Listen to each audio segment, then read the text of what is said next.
మీ business ఏదైనా మీ ఊర్లో promotion చేయాలంటే అది సుమన్ టీవీతోనే సాధ్యం. ఇప్పుడే సంప్రదించండి. నమస్తే, welcome to Suman TV. Nizamabad జిల్లాలో ఆత్మహత్యలు కలకలం రేపుతా ఉన్నాయి.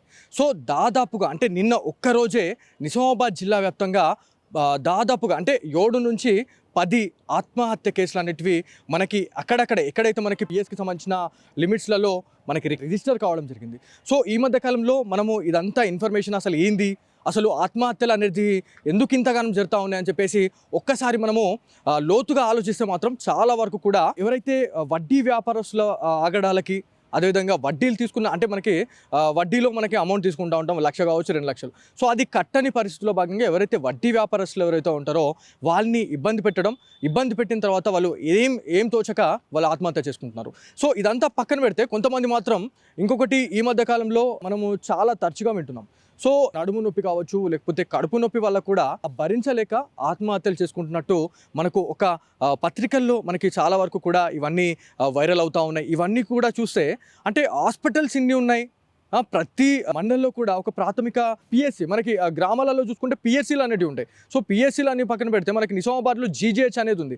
సో ప్రతిదీ కూడా కార్పొరేట్ స్థాయిలో వైద్యం అయితే అందిస్తూ ఉన్నామని చెప్పేసి మనకి నిజామాబాద్ జిల్లా వైద్యులు చెప్పినా కూడా ఇట్లాంటి చిన్న చిన్న కడుపు నొప్పిలా లేకపోతే ఏంది అనేది పక్కన పెడితే మాత్రం ప్రతిదీ కూడా ఈ ఆత్మహత్యలకైతే దారి తీస్తుంది అనేది మనకు తెలుస్తూ ఉంది. అదంతా పక్కన పెడితే ఇంకోటి ఏంటంటే ఈ 7 నుంచి 10 ఆత్మహత్యల్లో భాగంగా దీంట్లో కొన్ని డెత్స్ కూడా అయినాయి.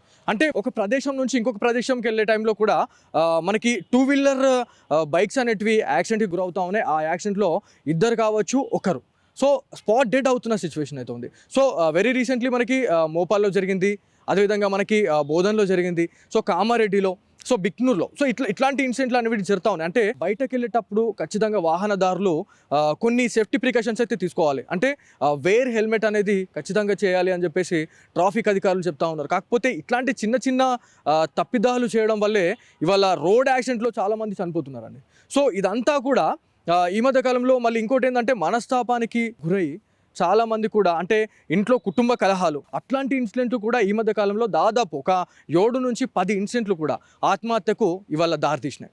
సో ఇదే అంశంలో భాగంగా మనకి బాసర గోదావరి నదిలో కూడా ఒక వ్యక్తి అయితే ఆత్మహత్య చేసుకొని చనిపోయాడు. అంటే గోదావరి నది అనగానే చాలామంది ఒక్కసారిగా మనకి బాసర అనగానే పవిత్రమైనటువంటి సరస్వతి దేవాలయం మనకు గుర్తొస్తుంది. కాకపోతే ఇప్పుడున్న సిచ్యువేషన్లో భాగంగా గోదావరి అనగానే ఒక న్యూస్ వచ్చింది గోదావరి గురించి, పాజిటివ్ కావచ్చు లేకపోతే ఏదన్నా వచ్చినా కూడా అరే ఎవరు పోయి దుంకి చచ్చిపోయారో అన్నట్టుగా కొన్ని న్యూసెస్ అనేటివి బయటపడతా ఉన్నాయి. అంటే అంటే చూసుకుంటే యాక్చువల్లీ నిన్న జరిగిన ఇన్సిడెంట్లో ఉమ్మడి నిజామాబాద్ జిల్లాలో ఆదివారం సో వేరు ఘటనలో 7 మృతి చెందారు.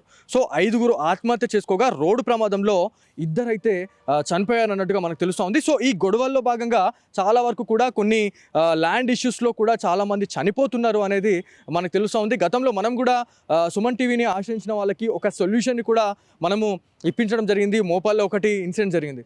సో పక్కన ఒడ్డు వాళ్ళు ఏం చేస్తున్నారంటే ఇది మాది అని చెప్పేసి వాళ్ళు కబ్జా చేసినారు. సో కబ్జా చేసిన టైంలో ఎవరైతే జెన్యూన్ క్యాండిడేట్స్ ఎవరైతే ఉన్నారో జెన్యూన్ క్యాండిడేట్స్ గొడవ పెట్టుకోవాల్సింది పోయి ఎవరైతే కబ్జా చేసిన వాళ్ళు ఎవరైతే ఉన్నారో దౌర్జన్యంగా వాళ్ళపైన దాడికి వాళ్ళు పాల్పడ్డారు. సో ఇట్లాంటి ఇన్సిడెంట్లు కూడా ఉమ్మడి నిజామాబాద్ జిల్లాలో చాలా సర్వసాధారణంగా జరుగుతూ ఉన్నాయి. సో వెరీ రీసెంట్లీ మనము ఇంకొక విషయం మనం మాట్లాడుకోవాలి. అంటే ఇదంతా ఓవరాల్గా మనం ఎందుకు ఈ స్టోరీ చేస్తున్నామంటే ఏమైనా చిన్న కుటుంబ కలహాలు వచ్చినా కూడా వర్ణి చౌరస్తాలోని బ్యాంక్ కాలనీలో కూడా ఒక ఇన్సిడెంట్ జరిగింది. అంటే ఈ బాకీల వలన లేకపోతే ఏంది కుటుంబ కలహాలు అనేది పక్కన పెడితే మాత్రం ఒక పాపను తీసుకుపోయి మరి నాల్కల్ చెరువులో వెళ్ళి తను ఆత్మహత్య చేసుకున్నాడు. అంటే అతను ఆత్మహత్య చేసుకోకుండా తన కూతుర్ని తీసుకొని కూడా తను వెళ్ళి ఆత్మహత్య చేసుకున్నా అంటే ఒకసారి ఆలోచించండి. అంటే క్షణిక ఆవేశంలోనే ఇట్లాంటి ఆత్మహత్యలు అనేటివి జరుగుతున్నాయి అనేది డాక్టర్స్ చెప్తా ఉన్నారు. ఒకవేళ అట్లాంటి ఆలోచన ఏమైనా వచ్చినా కూడా కౌన్సిలింగ్ తీసుకోండి, కానీ ఇట్లాంటి యాక్సిడెంట్స్కి అయితే పాల్పడకండి అని చెప్పేసి మనకి చాలా మంది చెప్తా ఉన్నారు. అంటే ప్రతి దగ్గర కూడా ఇది సర్వసాధారణమైందండి. సో గోదావరిలో దూకి 2 చనిపోయారు. ఎవరు? షేక్ ఇమ్రాన్, అదేవిధంగా సుధాకర్. మోపాల్ చెరువులో దూకి ఒక మహిళ కూడా తను చనిపోవడం జరిగింది. గాంధారిలో పురుగుల మందు తాగి పోషయ్య అనే క్యాండిడేట్ ఒక ఆయన చనిపోవడం జరిగింది. సో దీంతో పాటు దోమకొండలో ఒకతను ఉరి వేసుకొని తను చనిపోయాడు. సో మోపాల్లో కూడా సేమ్ మనం మాట్లాడుకున్నాము, తను ఒక బైక్ యాక్సిడెంట్లో తను చనిపోవడం జరిగింది. అంటే ఇదంతా కూడా మన తప్పిదాలే.